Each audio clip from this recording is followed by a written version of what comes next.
discuss in this chapter about buildings, paintings, and books we available from the ancient time period of history in India. Uh, we'll start with buildings, then paintings, and then about books. So, first, when we are discussing about buildings, we need to remember that science at this age that developed in a way that it has even marked today as something that is miraculous happened. Let us take example of iron pillar at Mehur that is in front of Qutub Minar. First, it was an idea of historians, like it was made at the time period of Qutbuddin Aibak or at the time of Delhi Sultanate period. But afterwards, we have seen that when they started researching on iron pillar, they have seen that it was built before than that, much before than that period that is mentioned, and maybe it is uprooted from some other place, and maybe they brought it in Mehur and then they erected the iron pillar there. How we can say that it was like that? Because we have seen that some of the Hindu types of like lotus flower petal was there. Garuda, the Vahana of Vishnu, is even his statue is depicted in this pillar. By seeing this, we can easily say that it was not meant by the Sultanate period rulers. On the other side, when they started searching for the metallurgical side of the pillar, as this iron pillar, though it is standing in the hot sun and even the rainy season, though Delhi is dry, but even then till today it is not rusted a little also. It is completely a rust free iron that was developed, the procedure to make rust free iron that was developed at this time period in ancient India, and it was made approximately 1500 years ago. It is made of iron, 7.2 meter high, and it weighs over 3 tons. Now, can you imagine how these people they made it? Now, it is proved that it was made at the time of Chandragupta, maybe 1 or 2 Chandra, and at the time of Gupta dynasty. Now, that is the amazing thing that at the time of Guptas it happened, that we can claim that at the time of Guptas, science and metallurgy, it has reached in its height because the kings and the administration, they helped them a lot to develop, and many people, those who really kept their name in golden words in the history, and they were able to keep the name and fame of Indian history high in the world. Even this is the time when we have seen that not only the buildings they were made by stone as it was before. At the time of Guptas, we have seen in Bittergaon, Kanyar by Kanpur, we have seen the first brick made temple. The concept of temple came to man's mind that God must have some separate place, and as I told you that the temple can be a major attraction for the people, those who are coming as pilgrims, and it can even develop as a trade center, trade city. So many administrators and the kings, they had a tendency to make all these huge temples.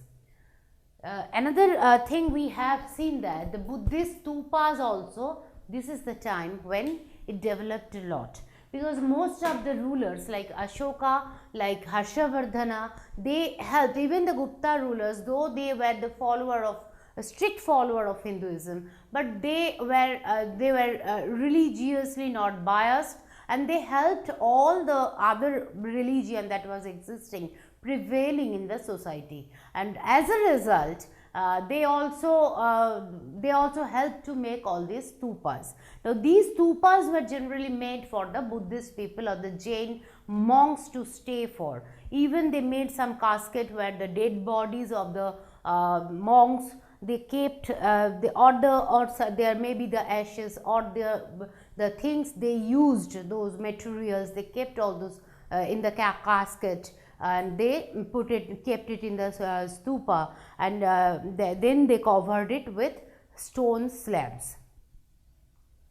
There was a Pradakshina Patha, that is in the temple, which actually it is around, and around the stupa it was surrounded with railings, and they said that if the pilgrims, those who are coming there, they need to take around their entrance through the gateways, they need to take a circle of the stupa of the temple in the same way.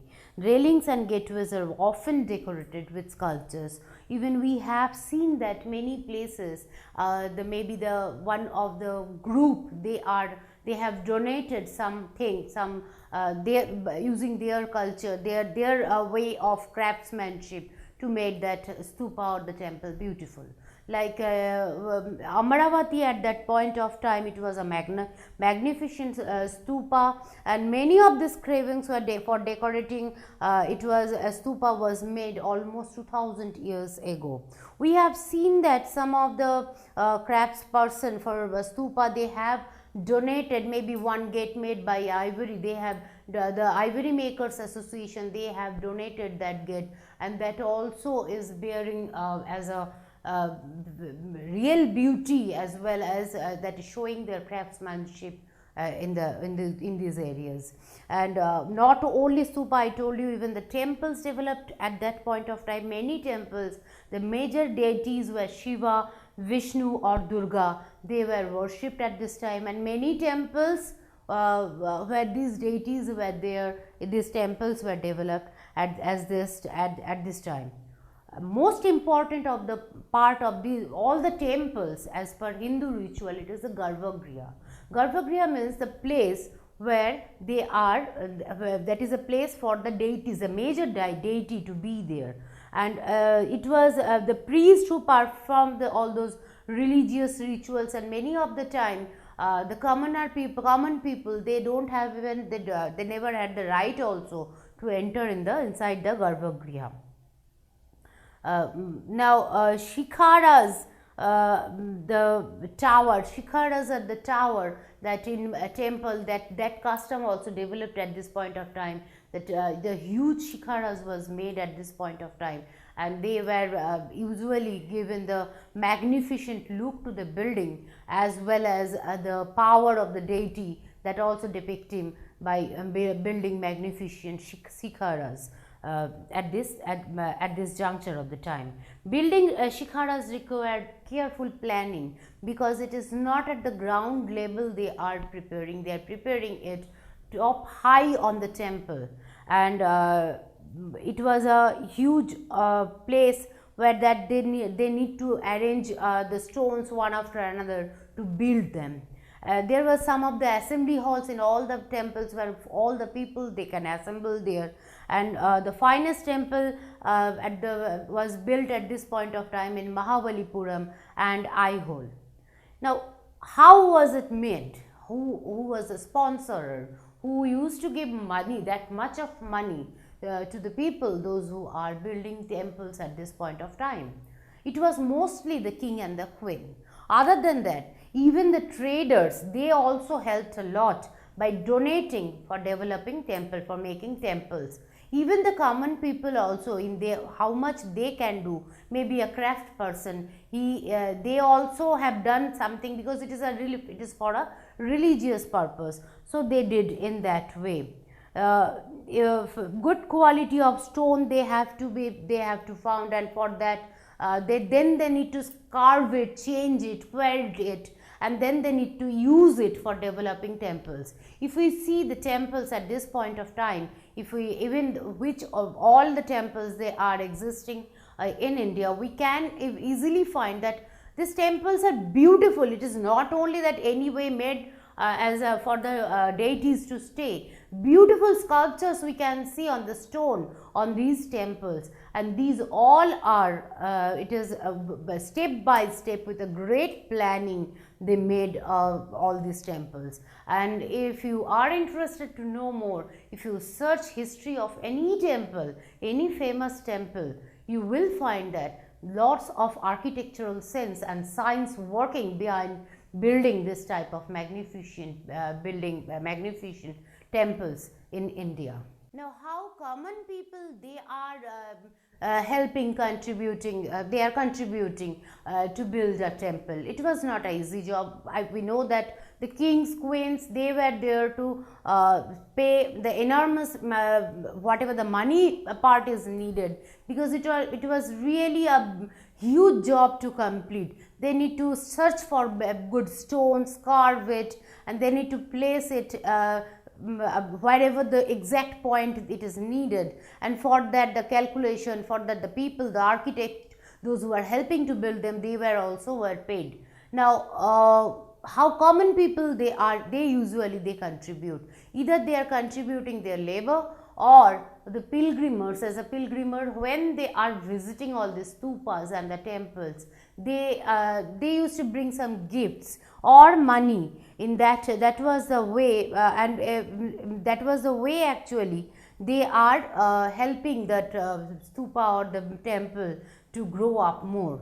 Like the Association of Ivory Workers, they donated a beautiful gate at Sachi that even today is bearing their magnificent work in Sachi, at Sachi. We among the other who paid for decorations were the merchants, the big farmers, the garland makers, the perfumers.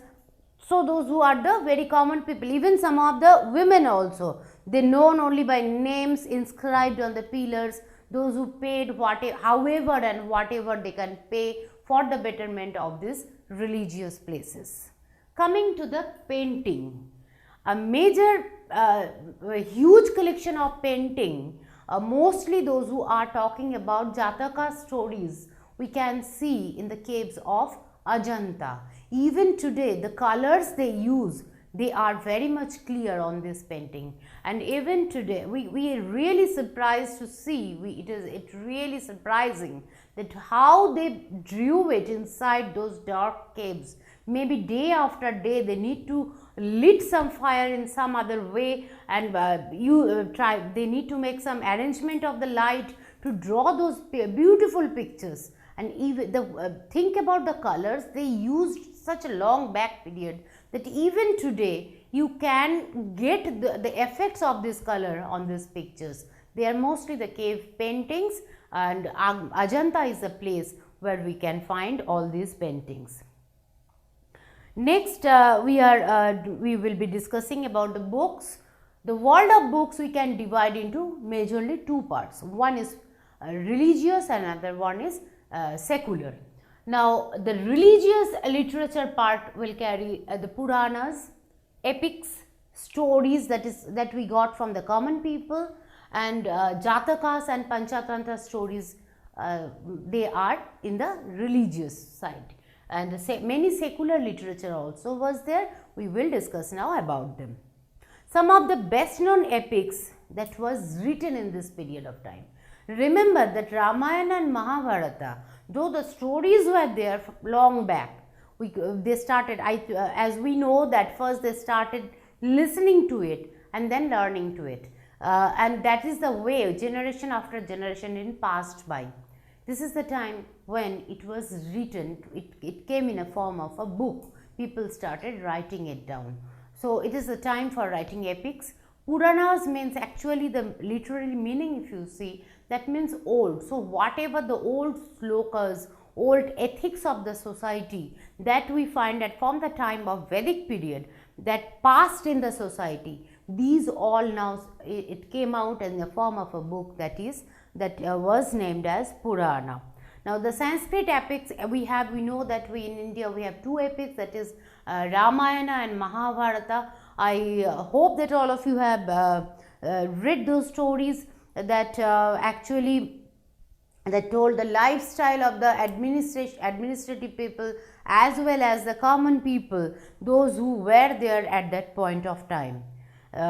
There are many stories from the South Indian part also we have seen, that there is a Tamil epic that is the name is Silpakadam, that is composed by a poet named Ilango. It was around 1800 years ago, where a relationship between a merchant and a court lady, administrative lady, that was given, and then how the relationship pattern was changed, what happened there, that those all was given there. At the same time, the same continuation of this same epic, we have the same story we have seen, that was written another after 400 years afterwards, where their daughter, it was a life story of their daughters, who how she grew up, and what happened with her in that way, and that surrounding story that grew up in that way.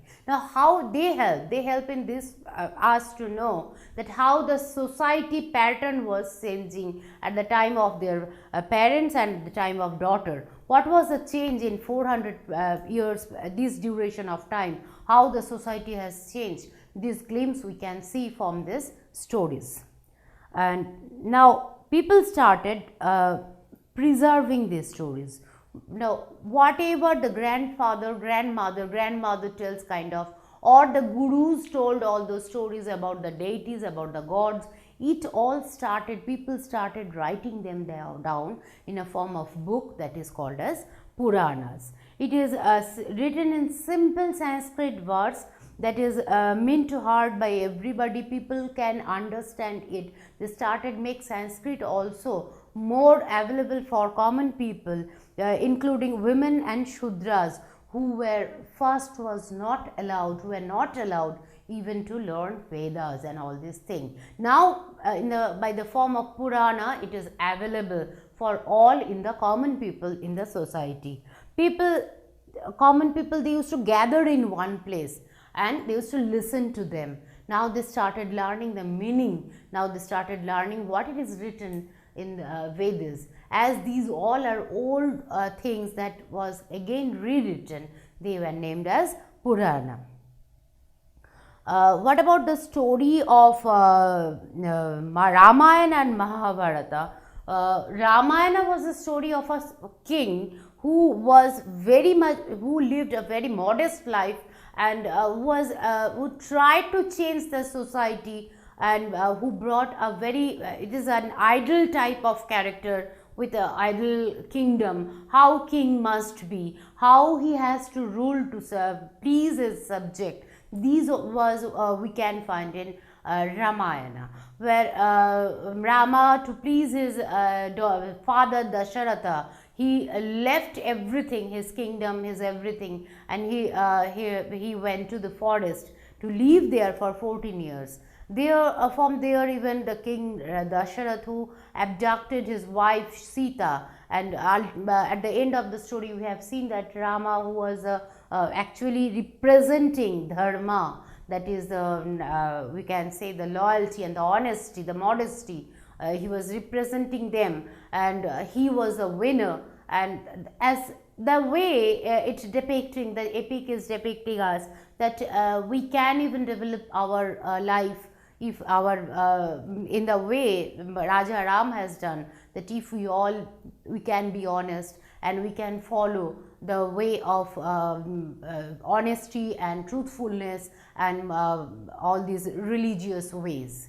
Next we are coming, the Ramayana was a story, it was written much before than Mahabharata. The story stated a time period where it was not the society was not that complex, as the relations was not that complex as it was in Mahabharata. Mahabharata is a family fight where both the parties, Kuru and Pandava, they fought the battle of Kurukshetra to gain power, and at the end we have seen that that everything destroyed. Though the Pandavas be of the bearer of the religious honesty, they won the battle, but ultimately nothing survived. Everything was, they lost everything to get that winning power in their, to get that kingdom in their hand. We need to remember that Bhagavad Gita, where the gist of mankind is written, by informed that Bhagavan Krishna, it is said by God Krishna, it was written by them, it was told by him, the God himself, that is also a part of Mahabharata itself. Next we can see the stories. Now these stories were also, if you see, most of the stories, though it was told maybe long back, people started telling those stories, and like bedtime stories, it pass on generation after generation. But all these stories, mostly it was the relation of common people with God, how God is helping the good people and how God is punishing the bad people. Most stories are about that, to build up a moral character of human being. And many songs, many poems also was written at this point of time. They even perform many plays that is very much related to their own life, how they build up at the time of at that point of time. Jatakas and Panchatantras, again they are part of, Jatakas were part of Buddha's last incarnation, Bodhisattva's life. Many are there, many stories are there, and if we see that, though there are genuinely 24 Jataka stories, but afterwards we can find many Jataka stories. It was added by some of the monks, those who worked on them, those who started preaching people by the way that they wanted to change the society by the name of Buddha, that how God wants to see the society, so people need to change themselves, and they need to modify themselves in their life. Stories of Jataka often shows in the railings of the stupas, they depicted in the forms of painting in Ajantas. Mostly the Ajanta paintings, they are based on Jataka stories. Panchatantra also is some of the more stories with a moral at the end of each stories, that what we learn from these stories and how we can implement it in our life. This was the time when secular literature also developed in the society. People started writing on science, people started writing on literature, people started writing on mathematics, and Gupta's, the time of Gupta period is literally known as golden period of Indian history. This is the time when even about science, it was written something, science, maths, everything developed at this point of time. It was known as the golden age of history. Gupta time period was known as that. A famous scientist named Aryabhatta, who was written Aryabhattam, it was written on science. They find out, they discovered zero with numericals, different numericals, and people started using it. It continues to work even not only in India, but even outside of India also. The scientific explanation of eclipse, that also was given at this point of time in some of the books. In all these books we find there, and they Aryabhatta, he had a very clear idea about geometry also, because he was the first one who has given us that how to calculate the circumference of a circle, which is almost the same even today, the one we are following with that. So along with this, we can see that at the time of Guptas, the science, mathematics, technology, metallurgy, everything improved in a great, they improved and they reached in a great height at the Gupta period. When these all were happening in India, China was also developing something else, and that was paper, that is needed for everyone for everyday use. And do you know the way even today we are making our handmade papers? They are actually, we are following the way the Chinese people, they made their first paper. The inventor of how to make paper was Kai Lun, and it was a long time period when only Chinese, they had control on this, at how to make paper, this handmade papers. Afterwards, some Arabians, this Arabian trader, they went to China, and they still the way, they still the learning, they learned by stealing that how to make paper, and even they worked as a prisoner for a long time at China, and then they escaped. They came back to Middle East region, and they spread the procedure, that how to make paper. And in the Baghdad area, Africa, and it spread to Europe and other region. Much after that, the surrounding territories, they also learnt about that, and then it spread outside of China. It was a sole property of China how to prepare by using pulp and all, how to make those handmade papers. So it was it was the development what we have seen in China, and we really are grateful for that.